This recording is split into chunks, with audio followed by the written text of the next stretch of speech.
All right, sports fans, how's everybody out there doing? William Martin coming at you one more time here on YouTube with another edition of the 300 Pounds of Sports Knowledge Podcast. So, when the field of 12 was announced for this year's college football playoff earlier today, you knew that someone was not going to be happy, and that unhappy school is Notre Dame. The Fighting Irish missed out on making the college football playoff in spite of the fact that they were ranked in the top 10 heading into this weekend. Now, five SEC schools, three from the Big Ten, along with one from the Big 12 in Texas Tech, and one from the ACC in Miami, as well as a pair of schools in James Madison and Tulane out of the group of five will make up this year's field. But of course, the question is going to be, did the committee get it right? Now, first things first, if we're talking about putting the five highest ranked conference champions into this field, then that part of it, the committee completely got right because, again, Indiana was the top seed after they won the Big Ten. Of course, we saw Georgia win the SEC. And of course, we saw Texas Tech dominate to win the Big 12. Those are no brainers. The ACC, of course, they put themselves in the jumble in more ways than one. Like I said, since last week, they should have just gone with the two highest ranked teams or had the highest ranked team out of that jumble of five teams with 6-2 records within the league. Emerge, and of course, it would have been Miami, and we would have had Miami and taking on Virginia. There really wouldn't have been any questions, okay? And because of that, we saw a five-loss Duke team win the ACC. Had Virginia won last night, they would have been in the field of 12, and a lot would have been left, to not talk about. But nonetheless, that was not the case. We saw both James Madison and Tulane ranked in the top 25 of the polls. Tulane was the highest rated group of five school, and they had a record of 11-2. And then we saw James Madison get in with a record of 12-1. So, yes, it's one of those where the final debate, we saw it come down to Alabama, Notre Dame, and Miami. And of course, Alabama came into the weekend ranked ninth. They did not fall in the rankings after they lost by three touchdowns yesterday in the SEC championship game to Georgia. And then it came down to Notre Dame and Miami. And even though that Notre Dame has been ahead of Miami in the rankings all throughout this process, it came down to those two schools. They had the same record, and the committee could say whatever they want, but I truly do think that the head to head factored in. And in my opinion, the head to head should have factored in. If we're talking about the pros and we're talking about the National Football League, when you got a tiebreaker, okay, the first thing that comes down to it is like, okay, who won the head to head if they did face off? And of course, in this case, Notre Dame faced Miami to begin the season. Miami won that game 27-24, and that should absolutely count for something. And in my opinion, it did. It's one of those where people can say whatever they want. Did the committee give Alabama a pass for losing the SEC, even though they lost the SEC championship game? I'll tell you like this: the committee could not have afforded to put Alabama or not put Alabama in the field of 12. And the reason for it is this: I think if you don't put Alabama in, okay, it's one of those where it sets a bad precedent. And the reason is this: yeah, Alabama has three losses. They went 7-1 in conference play. You look at the other two losses. They lost to Georgia yesterday. They lost to Florida State to begin the season. Of course, a Florida State team that finished with a losing record. But nonetheless, if you don't put Alabama in, you're going to have a lot of schools from a lot of conferences, the major conferences around college football, that are going to say, hey, you know what? What is the purpose of me going to my conference championship game? Now, on the flip side, clearly we saw BYU. go in with a record of 11-1 yesterday. They got steamrolled by Texas Tech, and of course, BYU has missed out on making the college football playoff. Different scenario just due to the fact that BYU was on that fringe already. And basically, it sounded like that unless BYU beat Texas Tech, that the Big 12 was going to be a one bid league all along. And of course, that was truly the case. So I think at the end of the day, they were not going to not put Alabama in. I think if the last spot came down to Miami and Notre Dame. Now, if this was a scenario where if Notre Dame was 11-1 and Miami's 10-2, I don't think we're having this discussion. But I think due to the fact that both of them had the same record, and as well as the fact that Miami did defeat Notre Dame, I think that did account for something. Outbound 1219, what's going on? Happy Sunday to you. You are saying Bama got in because they got a lot of money invested in them by Disney. Well, I'll say like this. I think all along we kind of had the feeling that there were going to be five teams in the SEC from the SEC get in, especially the way that the rankings played out. Also, I think that the SEC was not happy that they only got three teams last year. Okay. And of course, Bama was on that fringe last year. And you have a scenario where basically the SEC was like, you know what? Not again. Greg Sankey, their commissioner, was even lobbying for seven teams to get into the SEC from the SEC. I'll tell you like this: clearly Georgia was going to get in. They're the SEC champs. We saw Ole Miss and Texas A&M both go 7-1 in league play, 11-1 overall. You knew that they were going to get in. Oklahoma went 10-2, 6-2 in the league, and they have road wins over Alabama and Tennessee, and they did it in consecutive weeks. For Alabama, they still went 7-1 in the SEC. Their only loss came to Oklahoma, and of course, along the way, they beat some quality teams, going to Georgia and beating the Dogs. Wins over Vanderbilt, wins over Tennessee, wins over Missouri when they were ranked. So those things counted for something and did account for something. But I think that, as far as Alabama goes, there are going to be some people, and I'm not trying to talk out both sides of my faces here, but out of my face, excuse me, but nonetheless, I think that there are going to be some people who are going to be upset that Alabama got in, not because of the three losses, but I think the performance that we saw yesterday from the Crimson Tide in the SEC championship game. But the fact that Alabama remained at number 9, I think that lets you know where the committee stood on them and how the committee felt about them in this entire process. So you look at it, and like I said, basically they put Notre Dame's resume, next to Miami's, and I think at the end of the day, like I said before, not trying to sound like a broken record, but that head-to-head did account for something. Now, I will say this, because expanding the playoff was supposed to end the mess that was the BCS. You remember how a lot of people complained about the BCS and, oh, it doesn't work, this, that, and the third.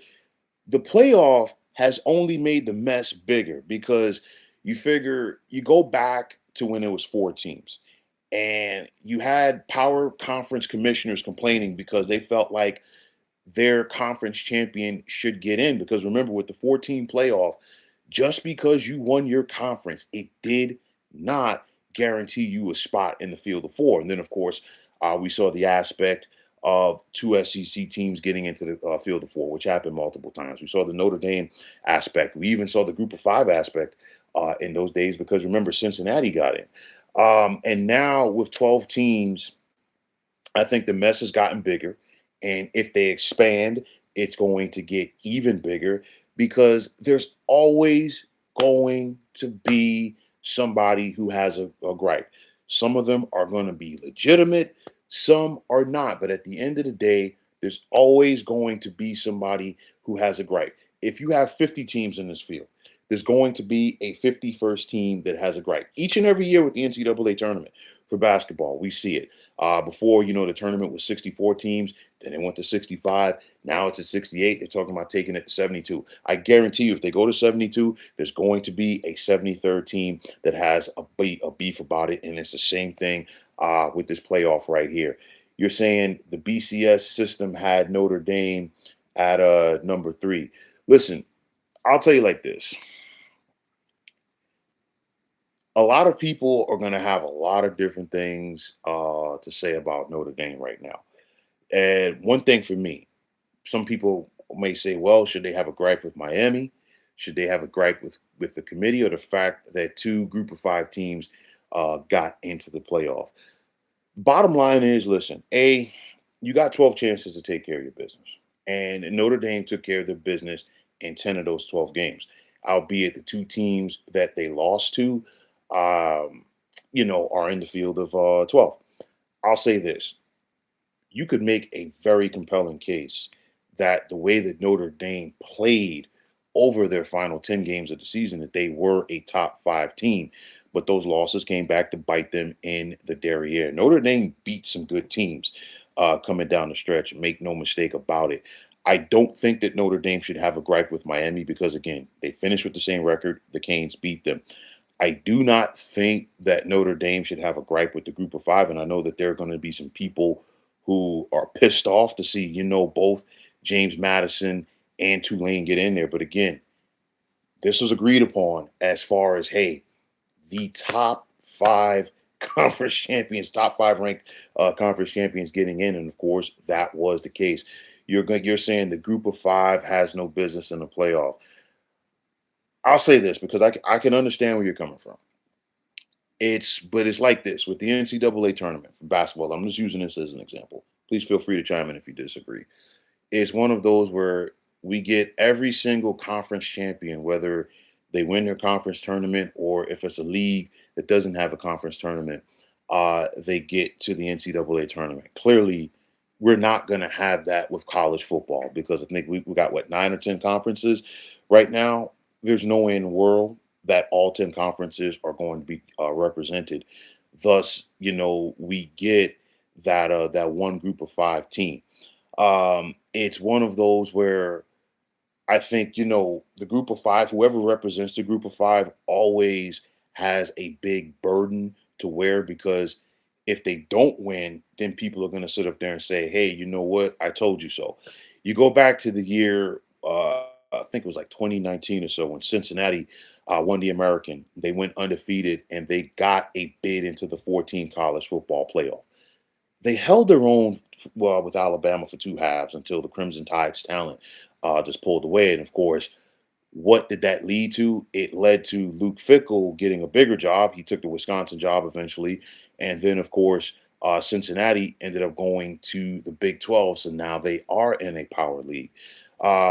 You go back to last year, and of course, Boise represented a Group of 5. And of course, the Broncos were the 3rd highest ranked conference champion. They got a first round bye. A lot of people were not thrilled about that.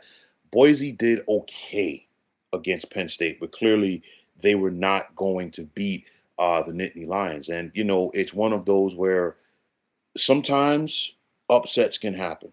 It's going to be few and far between. I mean, you look at it right now. James Madison is a huge underdog already against Oregon. I think they're 20.5 points. And I guarantee you that spread is probably going to grow between now and the time of that game. You look at Tulane and Ole Miss, and Ole Miss already beat the brakes off of Tulane earlier this season. And that's going to be interesting because both of those teams are in transition.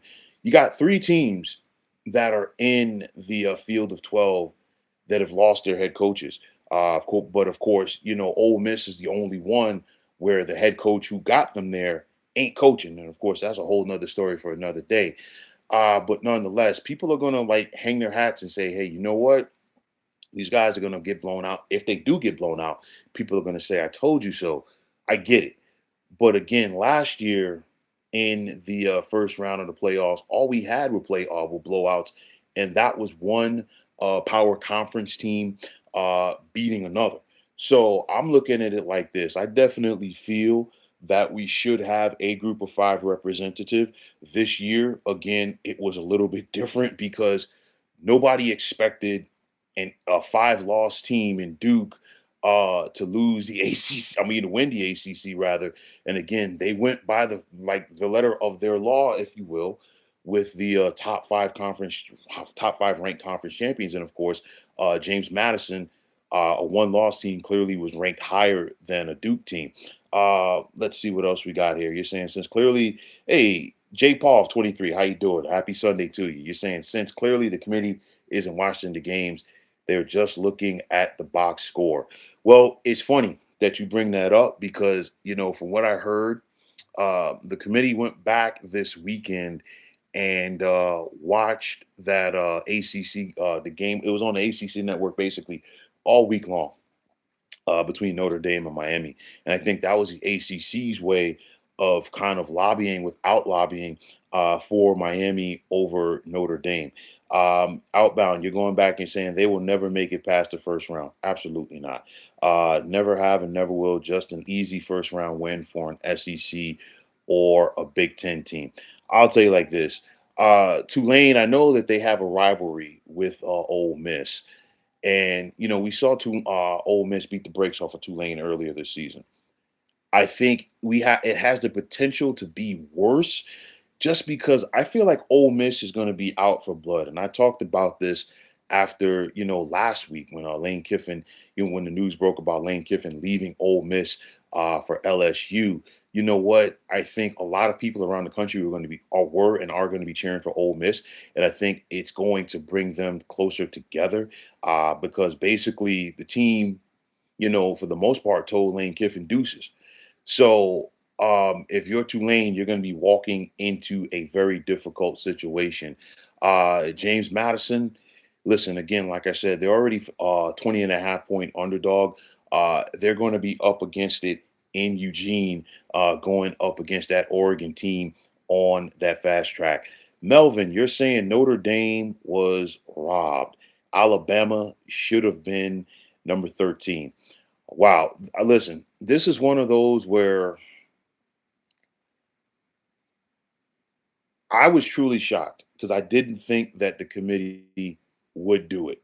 Okay, as far as putting Notre Dame on the outside, it's one of those where you look at the rankings, and I can see where Notre Dame comes from because they actually dropped in the rankings in spite of not playing, and basically, you know, from what I was led to believe before, it was always about if Notre Dame finished in that top 12, they would get in. So, like I said, somebody was going to be upset today. If they put Notre Dame in and they didn't put Miami, the folks in Miami were going to be like, well, wait a minute, we beat this team. And what's the purpose of facing a team? And then if Alabama didn't get in, then the Alabama folks were going to be saying, you know what?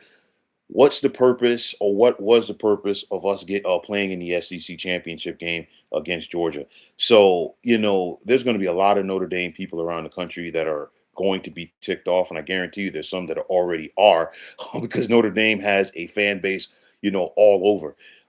You're saying, Georgia versus TCU all over again. And I understand where you're coming from as far as like the blowouts and stuff like that. Outbound, you're saying I thought they were trying to get the 12 best teams in the playoff. Isn't that part of the criteria?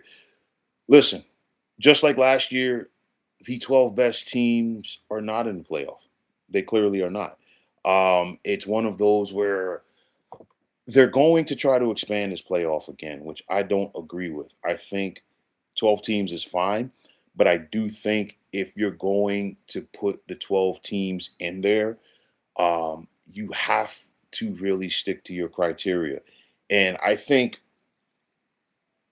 if we're going to talk about putting the 12 best teams into the playoff, we got to do away with the conference champion aspect and say, you know what? Just because you win your conference championship is not a guarantee. That was something that we saw with the 14 playoff. All right. Because again, with four spots, and in those days, six power conferences or five rather, when you had actually it was six at one point because you still had the Big East, going around in the Pac-10 and then the Pac-12. But all of those guys were never guaranteed a spot. Pardon me. I'm thinking about the BCS era. The Big East was not around in the 14 college football playoff era. It was five power conferences. Forgive me. But nonetheless, just because you won your league, it did not give you a guarantee. And I think that right there is one of the biggest hiccups and things. And the other problem is by expanding the playoff, they're only going to make it worse because they're talking about a number of automatic bids for each league. Four automatic bids, I think, for the Big Ten, four automatic bids for the SEC, two automatic bids for the Big 12, and the ACC. Now, okay, and this year I could totally get it if that was the case. You put in BYU, and then you would put in Texas Tech as well. But for the ACC, it's kind of like, okay, if we were going to talk about an automatic bid, I felt like the two most deserving teams in that aspect were Virginia and Miami. And of course, Virginia lost to Duke in the conference championship. Duke clearly was a conference champion, but, a five-loss Duke team. So they weren't going to put them in. I think that is the biggest hiccup, in my opinion. Agree with me if you want, disagree with me if what you want. It's all good. But I think we can't just give conferences a pass, even if they're power conferences, a pass and say, hey, if you win your league, you get an automatic bid. I think that right there, to me, is one of the biggest hiccups as far as, hey, if we're really about taking the 12 best teams. I'll tell you like this. If they wanted to do something and you leave it at 12, you just say, hey, and unfortunately for what I'm about to say, the group of five would always be in this mix. If you're just saying, hey, you know what? With the NCAA tournament for basketball, we got playing games, right? So what about if you took the 12th best team and then you put them in a playing game with the group of five champ? There would be somebody who would, have something to say about it as far as negativity, some positively, what have you. But nonetheless, maybe that could be a way to try to remedy it a little bit. And again, like I said, just because you win a conference champion or you are a conference champion should not guarantee you a spot. Okay, because again, even though we got four power conferences, all of these leagues are not created equal. Um, you know, you're saying you think Georgia just scored a touchdown on TCU again. Listen, I remember that game. That was brutal. Yeah, you're saying Notre Dame declined their bowl game. I get it from the frustration part, but I still think they should have played. Okay, and here's why, for several reasons. And it's not just Notre Dame to just decline the bowl game. So Baylor do it, Iowa State, and I think Kansas State, and all of those schools are going to get fined by the Big 12 conference for doing so. In the case of Notre Dame, I totally get the frustration of not making the college football playoff. But you go back a couple of years ago, all right? I think it was 2 years ago. Last 14 college football playoff. Georgia was ranked number one, okay, undefeated. Lost to Alabama in a close SEC championship game. We saw the Crimson Tide get in at number four because why you were not going to exclude an SEC champion, especially an SEC champion that just beat Georgia. I mean, in the SEC championship game. So what happened? Georgia dropped out of the top four, and of course, they didn't make the playoff. Georgia was frustrated. They had every right to feel a certain way because remember, I think Georgia was number one for all of that season, if not the bulk of it. Kirby Smart got his guys ready, and they all banded together. They showed up and they showed out, and they destroyed Florida State that year in the Orange Bowl. And they went out there and competed. I think if you're Notre Dame, you're missing an opportunity, A, to go to a bowl game. You're missing an opportunity to say, hey, you know what? Screw the playoff. We're still going out there and we're going to show you how you made a mistake by not including us. And then you know what? You get to send your seniors out on a positive note. But I think right now in this era of college football, it's college football playoff or bust for a lot of these big programs from these big conferences. And I think schools like Notre Dame, unfortunately, they're already looking ahead to next season now because they're going to sit back and say, hey, what guys can we retain from this team? They're also probably going to look at guys in the transfer portal right now. They're going to start building, of course, for 2026, and they're going to say, "Hey, how can we get bigger and better, and not have this happen to us again for 2026?"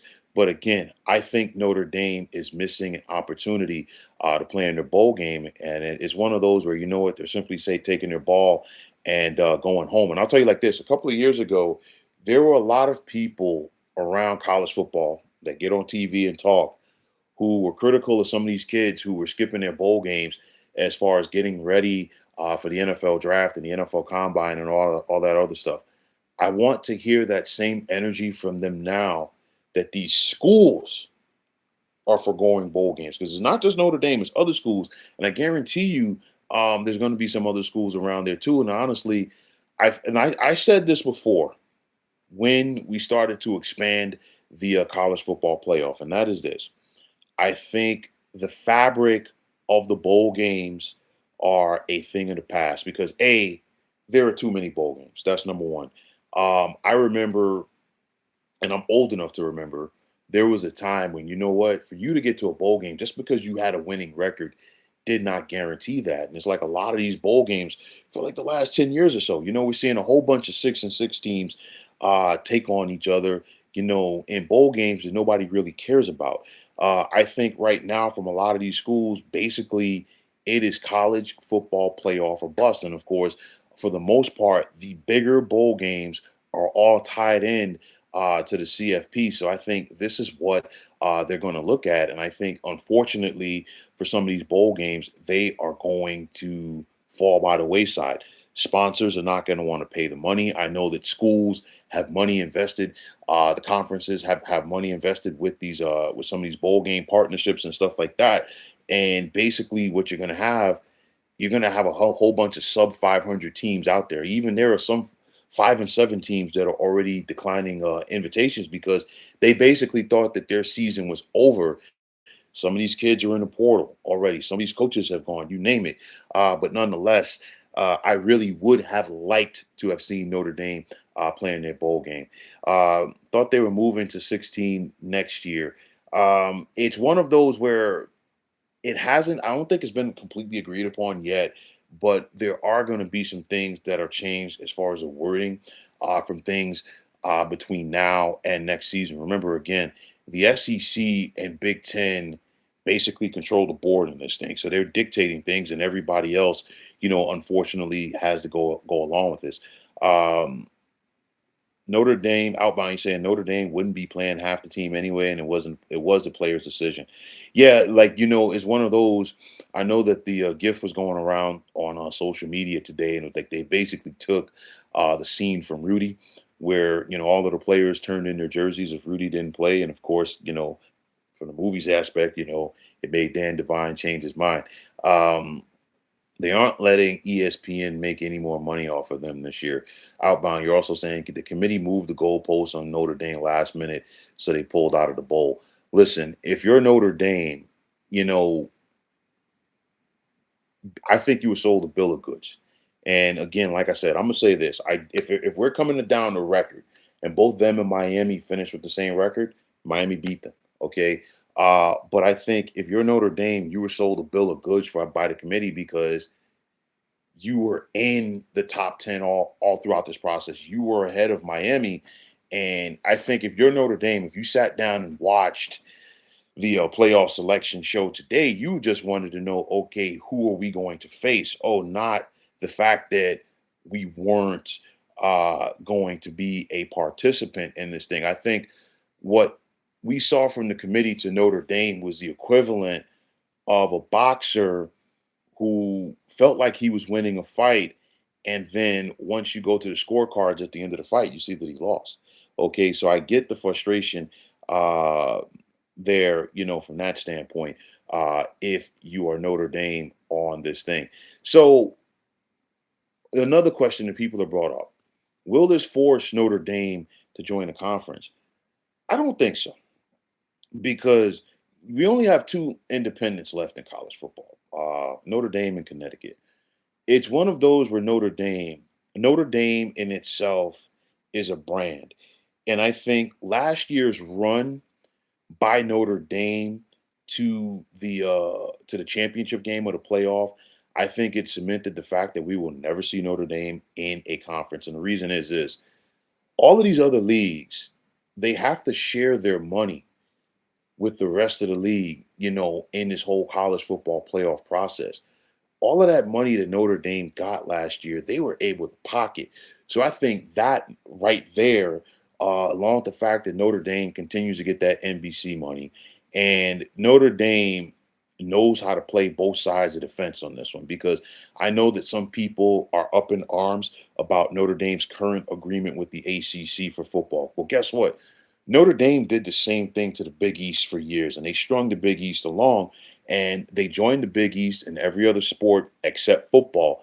They did have an agreement because we did see Notre Dame play Big East schools each and every year. But of course, the NCAA, if you want to call it a governing body, has that rule in place where if you play a conference five or less times a year, you're not part of that conference. Now, if Notre Dame played a six game against the ACC, different story. So that's all about that scheduling agreement. Notre Dame gets some of that money from the ACC as well. It's a sweet deal. Notre Dame's going to continue to play both sides of the fence as long as they can. That's the bottom line. And you figure they get the TV deal with NBC and Peacock, get in that ACC money. Okay. And then on top of that, the fact that they don't have to share any of their playoff revenue with anybody else. No, Notre Dame, they're just going to go back to the drawing board, and they're going to figure out and say, hey, how can we avoid this for next season? Now, I will say this, okay, because in recent years, we've seen some of the power leagues scale back on facing teams from other power leagues because they're worried about, it hurting them when it comes to getting into the college football playoff. Notre Dame does not have that luxury. The Fighting Irish, they have to go out there and play the USCs of the world. They have to go out there and play some of these ACC schools, you name it.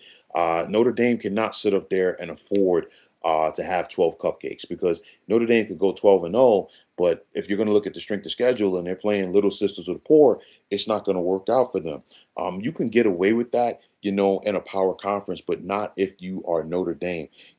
All you're saying, all of the conference championship losers moved back a spot, but Alabama. I was surprised by that. I really was. Okay, because we saw BYU get dropped down. You knew Virginia was going to get dropped down once they lost to Duke. At first I thought, what, maybe like getting back to conference championship losers being dropped down. I thought that at first the committee was going to drop Ohio State to 3. But I think with how competitive that game was and how dominant that Ohio State has been all season long, I think the committee made the decision to put the Buckeyes at number 2. I didn't think that they were going to drop Ohio State to 4, and here's why. I think the committee is looking at it, and this is from an outsider's perspective. They're probably saying, hey, you know what? There's a possibility that we could get Indiana, Ohio State again. And I think they wanted to try to prolong that as much as possible by having both of them on opposite sides of the bracket. Like I said last week, we knew that whoever won that game was going to be the top seed in this tournament, and that was Indiana. For the second consecutive year, there's only one undefeated team at the end of the regular season, and for the second consecutive year, that team is the Big Ten champion. It was going to be interesting to see if they put Georgia ahead of Ohio State, but they didn't. So, Georgia won the SEC. They're the 3 seed. Of course, we saw Texas Tech win the Big 12, and they are the 4 seed. I will tell you like this college football playoff is going to be predicated on defense. Why? Because You look at those four teams that have the first round buys: Indiana, Ohio State, Georgia, and Texas Tech. They can all bring the lumber defensively. So if you're going to beat them, the points are going to be at a premium. You figure Ohio State lost last night to Indiana. They still have not given up more than 16 points this season. The Buckeyes are going to be a force to be reckoned with. You look at Kurt Signetti, and you can't say enough about the job that he has done in 2 years at Indiana. I mean, if you had told anybody that 2 years from now, 2 years ago, that Indiana would be in the college football playoff for the second consecutive year, they'd win the Big Ten, they'd go undefeated, and now in the semis, we're going to have an Indiana team playing in the Rose Bowl for the first time since 1967. Indiana's never won the Rose Bowl. We saw the state of Indiana show up and show out to show their support for the Hoosiers last night. They beat a good Ohio State team. The Buckeyes made some mistakes. Don't get me wrong. They missed a chip shot field goal, just like it was for this kid Fielding last year in the Michigan game. Initially, they thought they got the first down when Julian Sand, had the quarterback sneak on fourth down. But nonetheless, upon review, you saw that his knee was down. But nonetheless, you can't say enough about the Indiana defense. You can't say enough about Fernando Mendoza making the big throws when he needed to. And then how about Kurt Signetti? He took that field with his team and they expected to win. So, hats off to them. I want to see how Ohio State responds to that loss because last year we saw the Michigan loss really, light a fire under the Buckeyes the rest of the way, albeit it was a little bit different due to the post game scuffle. But I really want to see how this Ohio State team responds to all of that. You're saying Notre Dame and Miami both should be in over Alabama. Well, we know that Miami definitely is. Notre Dame, they definitely got their gripe. That would make it look too obvious if they moved Georgia in front of Ohio State, but it should have happened. Yeah, and see, that's the thing. The reason why I brought that up is this because even from last year there were talks floated around as far as expanding the postseason, and it's not just about the SEC and the Big Ten controlling things. It's also the fact that they're in bed with ESPN, and ESPN and Disney, they're just looking at it for more money. Okay, and of course they floated around the idea that with a 14 team playoff, and it got shot down, that the Big Ten champ and the SEC champ should have those top two spots. Again, like I said, it like the conference championship shouldn't matter about seeding, but I think conference championship shouldn't matter, if you get in or not. I mean, clearly the Big Ten champ this year, you knew was going to get in and be a high rated seed, and the same thing for the SEC. And of course, we saw how Texas Tech dominated some good teams in the Big 12 this year. So, it's one of those where they did get it right, in my opinion, as far as not putting Georgia ahead of Ohio State. Because, again, I think if they had done that, it would have been too obvious and there would have been a lot of outcry in that category. It's one of those where, you look at it getting back to the SEC teams. Okay, we got Georgia, we got Ole Miss, A&M, Oklahoma, and Alabama.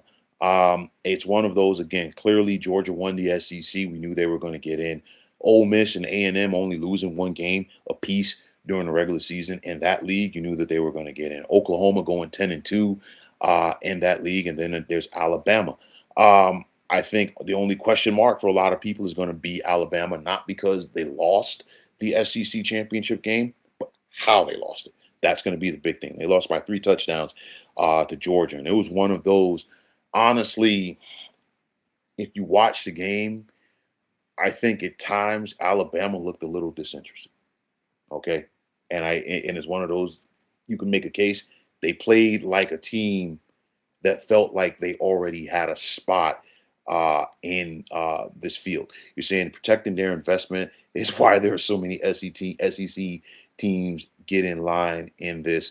Is the Big Ten. I'll tell you like this: I don't think there's any dispute about the three teams that got in from the Big Ten.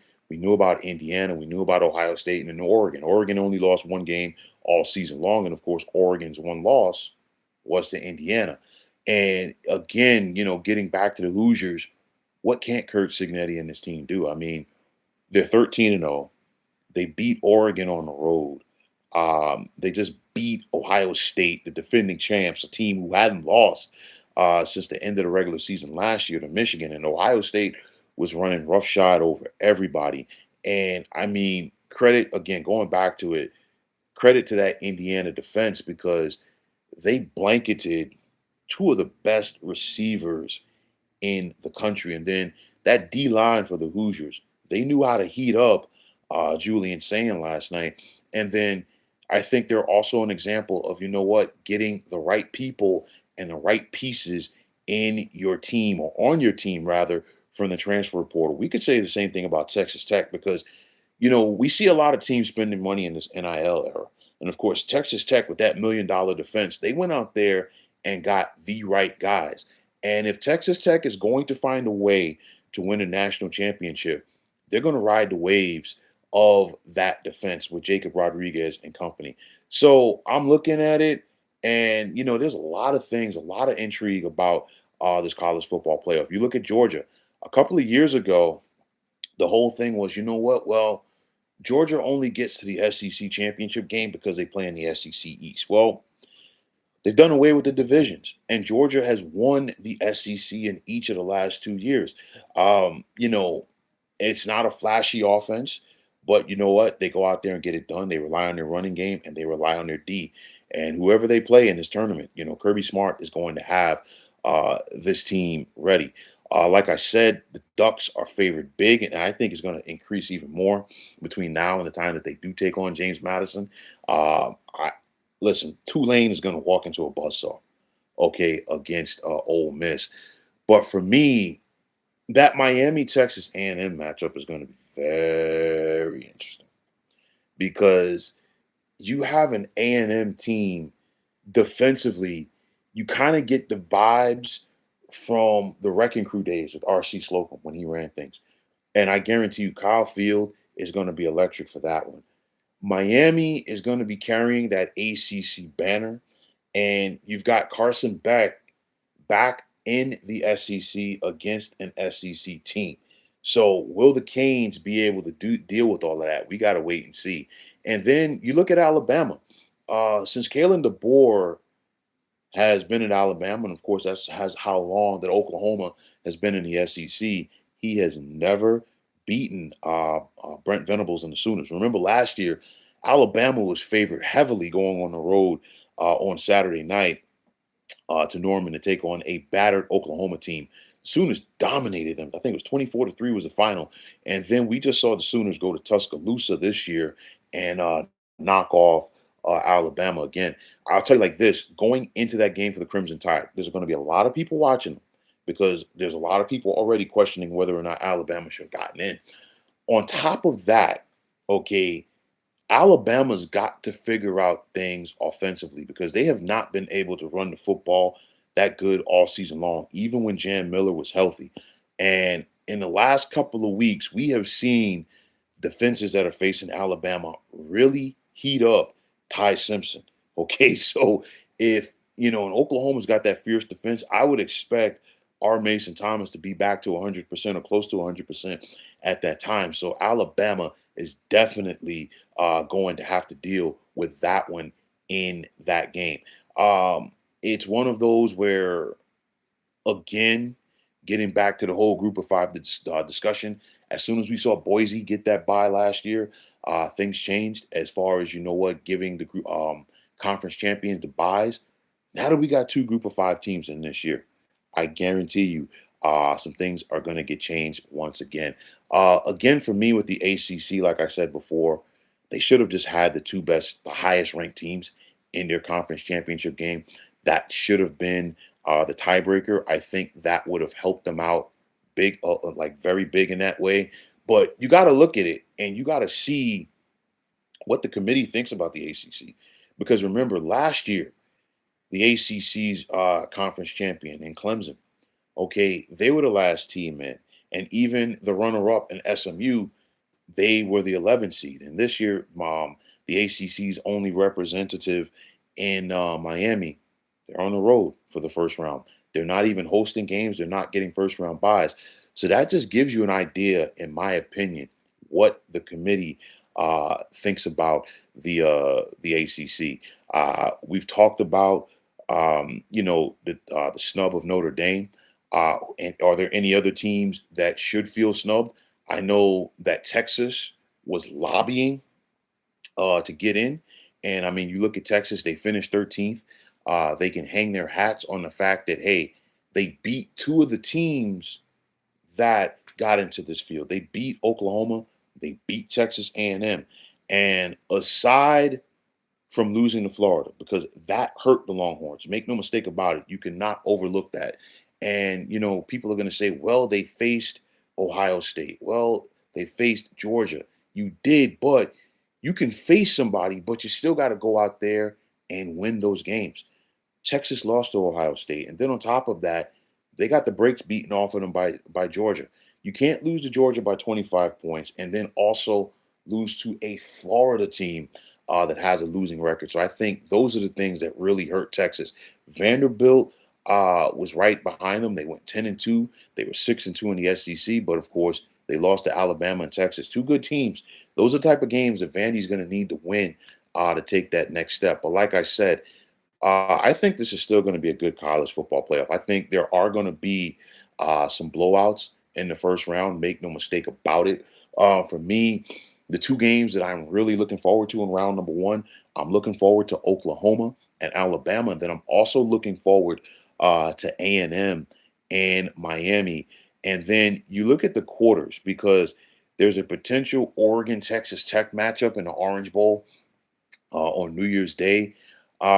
Indiana in that Rose Bowl, I think they're going to be favored against whether it's Oklahoma or Alabama in that contest. Sugar Bowl, okay, a potential rematch between Ole Miss and Georgia. And of course, even with Lane Kiffin at the controls, we saw the Rebels go to Athens on Saturday night, and the Dogs basically had their way with. Well, I can't say have their way with them because Ole Miss really put up a fight. So what would happen in a rematch there? And listen, I would be very intrigued to see a Ohio State Texas A&M Cotton Bowl matchup right there. Of course, it's only a couple of hours away from the Cotton Bowl site, or for the game at least in Arlington and A&M's campus. And I want to see how Ohio State looks after they lost their first game of the season. But I think we are in store for some very good football. I will say this because it's not just um, the top four conference champions who got the first round buys this year. I don't think that we are in store for a replay of last year. Remember, last year, none of the teams that got first round buys won their first game. They were all one and done. I don't think that's going to happen this time around because I'm looking at it and I feel like the four best teams going into this tournament, at least, are the ones with the first round bye.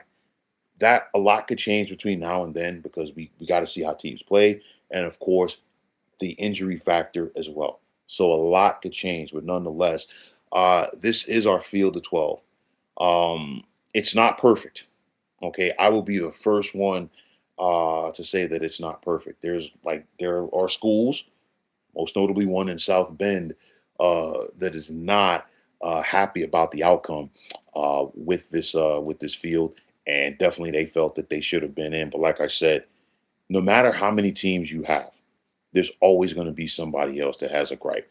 If there were 16 teams in this field right now, I guarantee you there would be a 17th team that would feel slighted, whether that was in Arizona, whether that was a Michigan, whether that was a Virginia who could say, hey, we got to our conference championship game and we lost.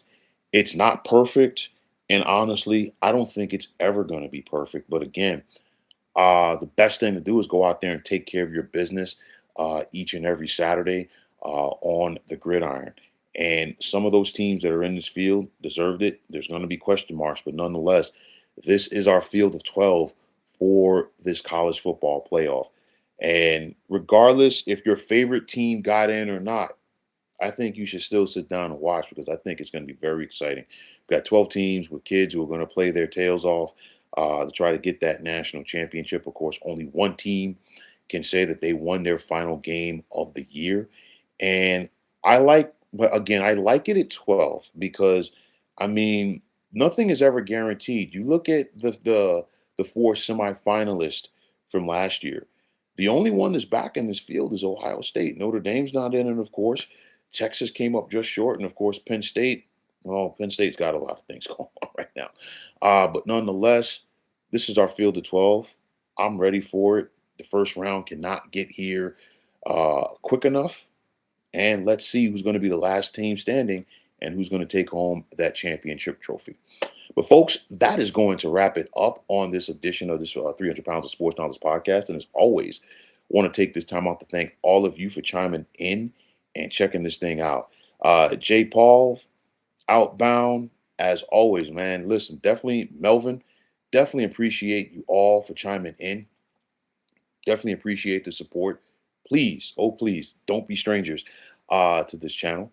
And I'm going to have a lot to talk about on here throughout the college football playoff. I got a lot. If you are a football fan, period, I got a lot to talk about for this entire month of December. It's also stretch run time for the NFL playoffs. And I think, we saw a lot of divisions in the National Football League, up for grabs, at least for first place in those respective divisions today. That was a tremendous game with the Steelers and Ravens. Bears Packers, I think, was phenomenal.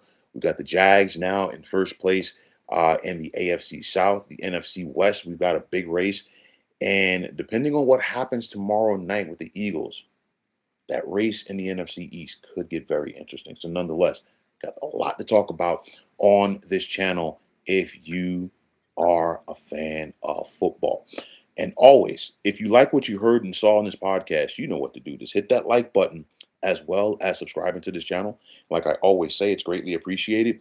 Also, if you are on the X, formerly known as Twitter, you can check me out anytime at 300 Pounds of Sports. And like I always say, if you follow me, it'd be my pleasure to follow you right back. And that also goes for Instagram, where you can check me out at 300 Pounds of Sports Knowledge. Also, if you're on Facebook, definitely check out the Sports Depot 365. And as far as I'm concerned, one of the better sports groups on social media. Once again, much love. Appreciate everybody for checking it out. Please don't be a stranger to this channel. But for now, I'm signing off and I'm saying take care. Have yourselves a wonderful night. And thanks once again for checking out the 300 Pounds of Sports Knowledge podcast here on YouTube. Be well, everybody.